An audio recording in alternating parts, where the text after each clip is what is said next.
laissé tomber pour devenir biographe. Pourquoi vous avez fait ce choix? Qu'est-ce qui vous intéresse dans l'histoire des autres?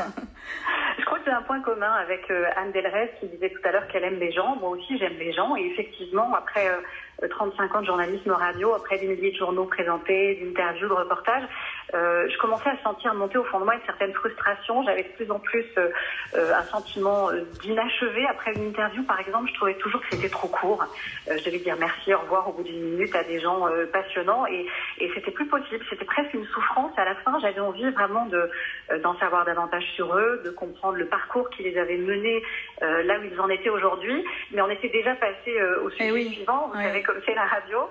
Et donc, je me suis interrogée comment concilier mon intérêt sincère pour les autres, mon amour pour l'écriture, mon envie d'avoir aussi un métier qui a du sens, parce que c'est important.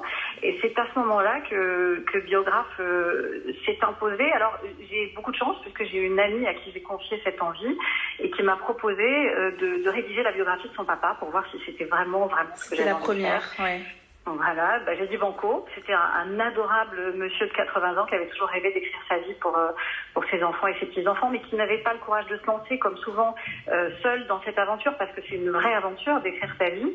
Et je l'ai rencontré, on s'est adopté parce que il faut avoir confiance pour se livrer à une inconnue. Et j'ai compris finalement, au bout très rapidement, au bout de quelques séances, que j'avais trouvé ma voie mieux. Oui. Et bien alors, est-ce que vous comprenez pourquoi les gens font de plus en plus appel à des biographes comme vous? Qu'est-ce qui explique ça? Bien sûr, parce que mon analyse, c'est que nos aînés ont tellement à nous apprendre. Vous savez, ça fait tout juste un an que je prête ma plume à des personnes au profil très varié. J'ai pris conscience combien la génération qui a aujourd'hui, on va dire entre 80 et 100 ans, a eu une vie incroyable, et combien cette notion de transmission est plus que jamais capitale. Il ne vous a pas échappé qu'on est dans une période très compliquée. Les relations internationales sont incroyablement tendues. La planète vient de vivre une pandémie historique. Le réchauffement climatique, c'est un danger colossal que personne ne peut nier. Voilà. Je ne sais pas si on est dans un moment charnière de l'histoire, mais ce dont je suis persuadée, c'est que la vie de nos aînés au sein de cette grande histoire, elle est forcément riche, parce que beaucoup ont connu, ou directement ou indirectement, la Deuxième Guerre mondiale en tant qu'enfants. Certains ont subi la Shoah.